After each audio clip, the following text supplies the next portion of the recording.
All right, welcome, ladies and gentlemen, to another episode of Rise Urban Nation podcast, where we bring you inspiring stories and insights from trailblazers in the Black and Pan-African community. I'm your host, Terrell Simmons, and today we got a very special guest with us, my sister from another Mr.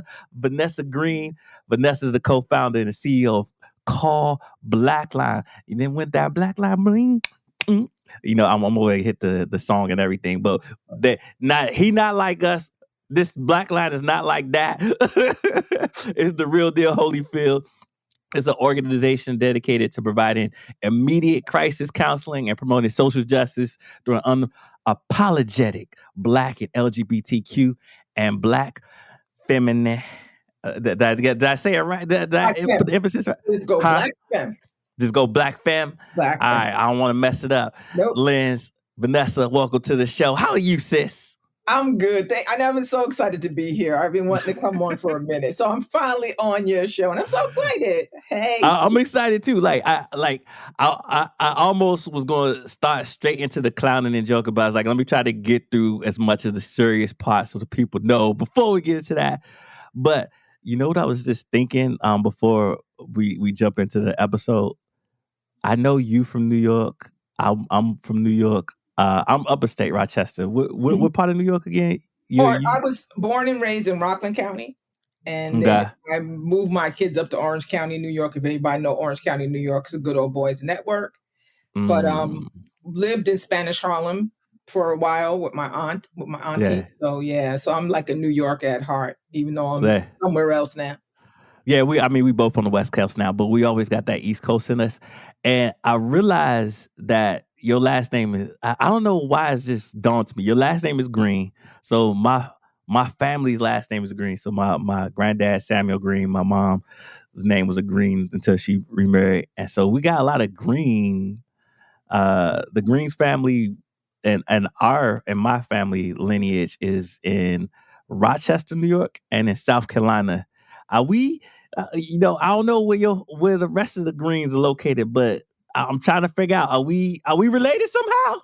My daddy's side is in South Carolina. So at some point, get out of here. At some point, we cross paths. Yeah, my dad is from near Charleston, Mons Corner, South Carolina. I got a lot of family in Charleston, and that's where their roots is at. Yep. Wow. Okay, we gonna have to unpack that a little bit offline. I gotta see, like, we third, fourth, fifth generation cousins. How does this work? Because I was like, Green, she New York. Like, I wonder if she got some South Carolina in there too. Yeah. Geechee territory, yes. Oh, okay. All right. Don't start. I don't know how to speak it because they got a whole other language now. Me either, but all my family does. Yeah, when I go. Yeah. When I come down, I'm like, what? What'd he say? Huh? Yeah.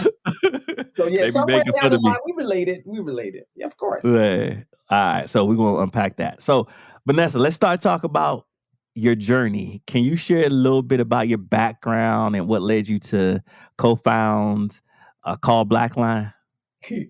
That's a weird journey to call BlackLine, but my journey has always been. I started my journey out actually as a social worker. I worked for a contract agency for one of the biggest foster care agencies in the country, which is ACS, Administration for Children's Services, out of New York City.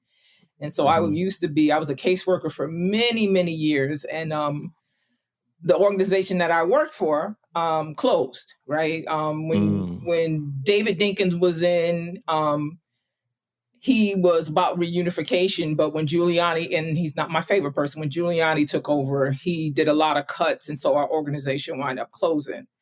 And so I had to shift my gears, and then I became a director of rape crisis services of all of Orange County, and kind of started my heels with that. And then I started working for VCS Inc. Community Change Project. And that was a totally different organization for me, where they were about changing the community through social justice activism. So I was there for 18 plus years. Nice. I didn't even know New York had these organizations that was about that life. I've always been pretty lucky to be at organizations where the folks in charge got oppression. And I also think that's also, I'm gonna just be called New York out again. That's a New York thing that a lot of white people who talk that talk also walk the walk. Man, I love that. I love that. So, I mean, how did this brainchild of yours get birthed? So it was after you left this, and then, you know, what was it? Conversations? Was it in conversations while you were working at these organizations, or it just kind of came after you stopped working at those organizations and realizing that there was a gap or some needs? When I worked for Community Change Project, and then, you know, the murder of unarmed Black people was really being broadcast. And my supervisor, Phyllis, I have to shout her out. Phyllis B. Frank is my mentor. Shout out to Phyllis. If you're listening to this, we appreciate you. Yeah. And she would help me make posters for my, when we having rallies. And when Mike Brown got murdered, I looked at her and I said, I have to go. And what happened is that New York, New Jersey, and Connecticut folks got together, rented a bus, and we called it our Freedom Ride to Ferguson. So we stayed in Ferguson right after Mike Brown died. We did some organizing with the community, and the community didn't really need it. Let's be real clear. They were already boots on the ground themselves, but, they wanted us to come in. And at that point, BLM wasn't really really big in New York City. New York City didn't even have a chapter. And so on the bus ride back, never forget, 2 or 3 Black people was murdered. And somebody in the bus said, yo, man, Black people need their own hotline because this is getting ridiculous. And that was kind of how it was born. I never got it out of my head, right? And when I came back to New York and I started organizing in Newburgh, New York, with our members from BLM chapter, and there were a lot of queer folks, et cetera. And we started talking about what would a hotline look, not even a hotline, what would it look like for us to respond to people who have a mental health crisis. And at that time, somebody had gotten killed in Newburgh who was in a mental health crisis by the police. So when we first started, we weren't just a hotline, we were actually responding. And so we would go and somebody would call and say, hey, my cousin is having a crisis. We would respond. But people don't realize when you respond like that, it takes a lot more people. You need people who are going to be in the home talking to the person in crisis. You need, I'm going to say this nicely, you need white people downstairs to stop the cops from coming up, right? And you need folks for kind of crowd control. So we realized after we did a couple of responses that we don't have the capacity. And so, and a lot of white people are scared of Newburgh, New York. Newburgh, New York, outside of the 5 boroughs, have the highest per capita crime rate. So white people are a little nervous. Oh my God.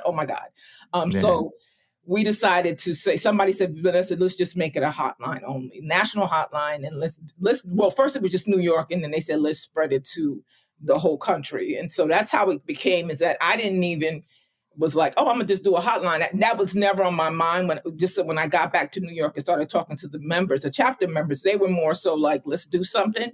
And so that's why I don't even call myself the co-founders listed like that, but I call myself the co-creator because I didn't really, with the help of all these folks, Black femmes and activists, this is how it was born. That's why I always say this was a hotline for us, by us.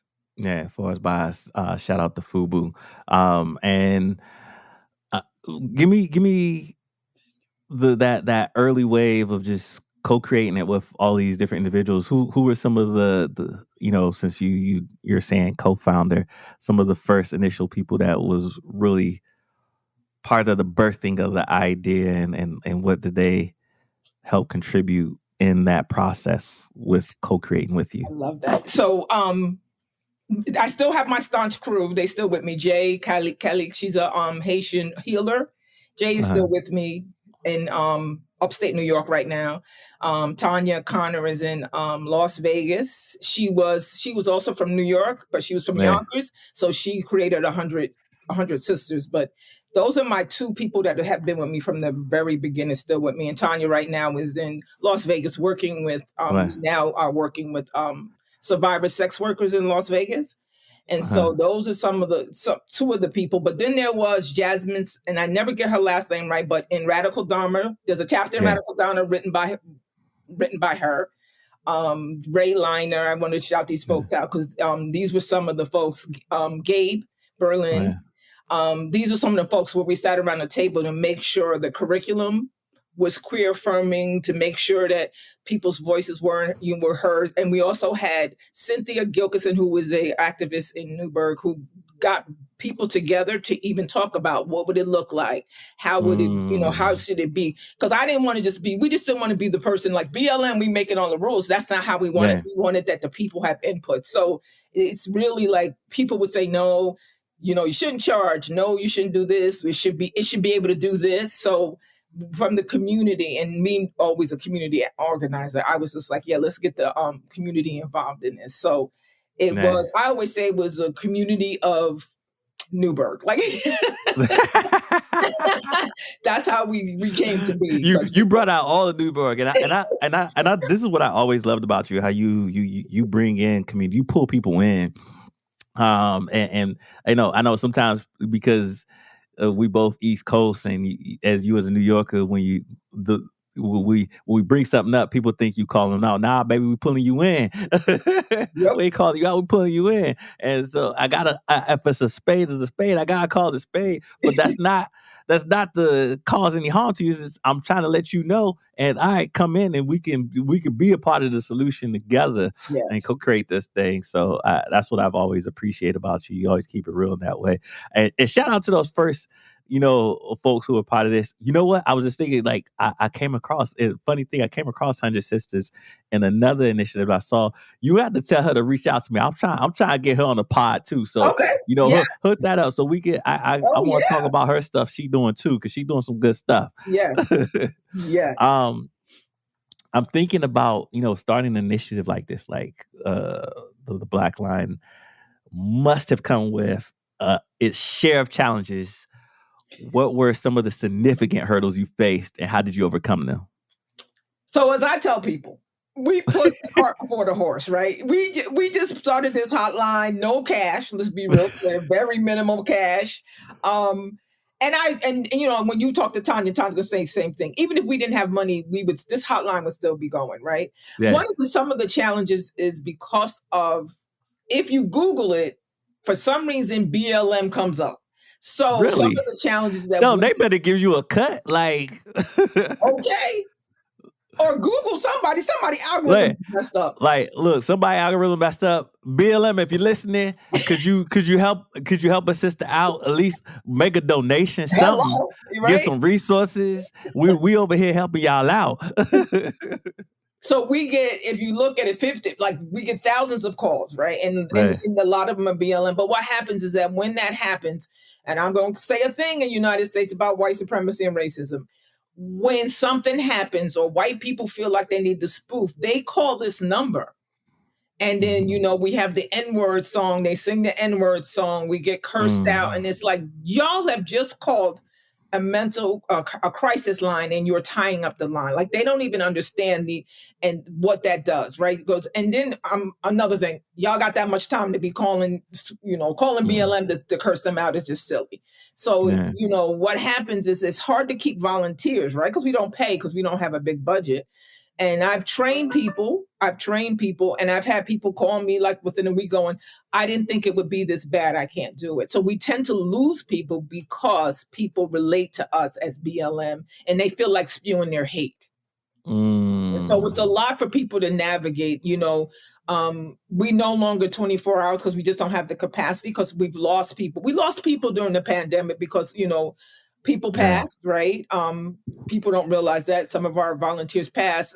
Some of our volunteers had people who committed suicide. And so it's just hard to answer a hotline and try to help people off the cliff when you yourself are on the cliff. So I understand that. So one of the biggest hurdles has been, and I still feel that I don't want people to be, I think that BIPOC people should get paid. So I just have a problem with the volunteer piece. I want to be able to pay people because it is a hard line. You have to fill out a form, right? Because we collect data.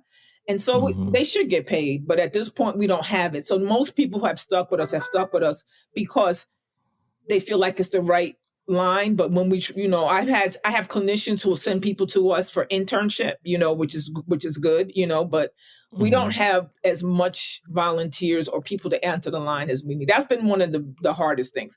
Now, that's just par for course in the United States, because I think one of the reasons we don't get the type of funding that most people get, because Tyrell, we don't call 911. We're one of the small hotlines that don't, like Trans Lifeline doesn't call. So we're one of the small handful, because when 988 came out, a lot of crisis lines got that money from the government. They got it. And when they told me, we'd like you to be a part of it, but we're going to use 988, right? And I was like, listen, my community knows 988 will call the police. I said, so I can't put your logo on. I could take your money, but we can't put your logo on anything. And that's not how that works. So that's been one of the drawbacks too, is that the Biden administration, not that he knew, right, didn't realize that how do we include folks who don't want to use 911 or will never call 911. So some of us smaller organizations, we don't get that money. And I'm hoping that they really somebody who works in that field or administration hears this, so they can really relook at how do we transform, services, especially to communities that need people that look like them to service that community, right? Not all communities are created the same way and are going to have just a standard basic set template for how they receive services. So you have to start looking at how you transform services to these different communities that need support. And like you got the blueprint. All they need to do is put the money behind it. Hello, right? Hello. I agree. And I've sat in with 988 because they vote. Once again, they always want to take Black women's everything we got to give, but they never get on. And I've sat in because they want to know how we do it. What do you do? And it's it's hard to explain to organizations that are kind of white led, right? What it is just to be a listener on the line. I can't teach a white person that, because we are coming from lived experience of being Black and BIPOC folks who navigate living in the United States as BIPOC people, right? And that's just something that it's hard. White people can't put their finger. They can understand poverty, but they can't understand what else it is to navigate in the United States when your skin color shows you, that, oh, you're not one of us. So, so I've sat in and I've said things, but I don't, for me, I'm like, if you're not giving me a check anymore, I can't come, because we need to do this work. Because when we get a nice little hefty sum, we do mutual aid, we don't put it out that we're mutual aid, right? But people call and they're crying, I'm going to lose my apartment. So it's just like, yo, give me a Cash App, I'll drop you some money. So we tend to give out the money that we get, because it ain't our money, so it's that kind of thing that, I always like 988. If you want my expertise, but you don't give us no money. So that's why I started putting on our webpage. It says that we can consult, we can do a lot of stuff to help people be better at their jobs. Because one thing about clinicians in the United States, they give out our number. But my problem with the clinicians giving our number is, why don't you have an analysis around oppression? If you're the clinician, you're going to see people who are oppressed. So you should understand that and not have to refer them to us. So I would wish more clinicians would hit us up so that we could do some training around what does it mean to be a clinician and understand what it means. With the person sitting on the couch with you, it has a different life experience than you. So I'm sure that should be like a mandatory training for everybody. If you ask me. Without going, and some of the things that you said just hit especially home for me, just with the work that I've done in community as well, because me and you have some of those same community roots, going out to community, seeing what community needs, co-creating with community, try to solve different problems. I don't go into any community claim to know what they need, right?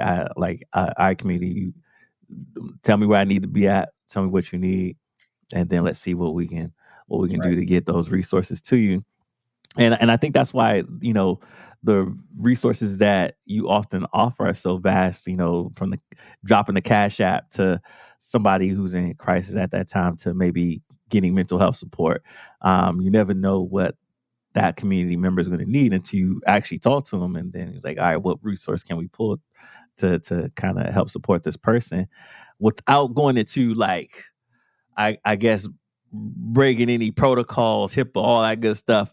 Can you share an example of particularly like a difficult situation that the BlackLine has helped someone get through, like a success story? I'm pretty sure you got millions of them, but without using names or something that we don't. Yeah, we don't.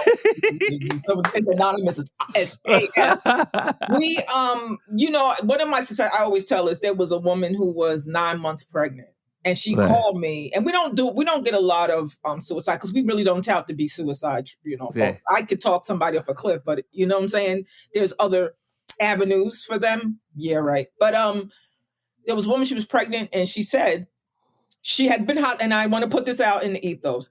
Every Black person I have talked to has been hospitalized, has never had a good experience. So I need our institutions of psychiatric hospitalization to get on board, because you are injuring Black people, and Black people who would need help. They don't come to you because the experience is horrible. So she knew she was not going to go to the hospital, because she said her hospital stay, psychiatric hospital stay, was horrible. So I talked to her, Tyrell, for 2 hours. 2 hours just talking to her and just trying to figure out what's going on, and then got around to what happened is that the father of the baby basically said because they weren't the same religion, he was dipping out, just left her, and she's 9 months pregnant. And so she called about a month later, and you could hear the baby crying in the background. And so she just had called just to thank us and to just say if she goes on the webpage, could she donate? And like I say, a lot of folks don't donate a lot of money, but she did a little, she broke off a little bit, and that was fine. I don't expect her to, but that was to me success. Because when they hang up, I don't know, right? I'm like, oh God, oh God. But to hear that baby in the background just made my day. And another one is Black men. Right. Black men call and they angry. They ready to punch people in the face. I'm like, and so I'm like, oh Lord. And so I'm like, and they rage filled, and I totally understand, right? How many times you don't get stopped by the police? So it's just like, listen, I'm angry, right? Okay. And having these conversations with them about the consequence. I never tell them don't, because that ain't my thing. You got to do you. But it's always about talking about the consequences. What does it look like to be not on the streets anymore for your family, no matter what you're doing on the streets? Now the family has lost you, because the consequence of even popping somebody in the face, you going to prison. That's just how it is for Black men, right? And so having those conversations, and then when they get ready, yo, sis, thank you, because now I feel better and I don't need to pop nobody. And I'm like, okay, thank you. So it's like, I like those conversations, because I'm like, well, I'm not telling you to or not to, but I'm just like, understand, unfortunately, in the United States, those are the consequences. So when they call, I always enjoy it, because a lot of people, a lot of my volunteers are like, I don't know if they're going to punk us, but most Black men don't call to punk us. I always tell them that, no, they really need to talk. And Black men are leaning more into their mental wellness than than a lot of other folks. So I'm not mad at them, but they're always rage filled. And I'm like, okay, here's another angry Black man. All right, let me just unpack it and just, and I get called auntie, like they could tell from my voice, I'm a little older. And so I think there's a respect level to it. And they're like, yeah, you've been through it. So I know, auntie, I'm not going to get out here. And I appreciate them. So, right?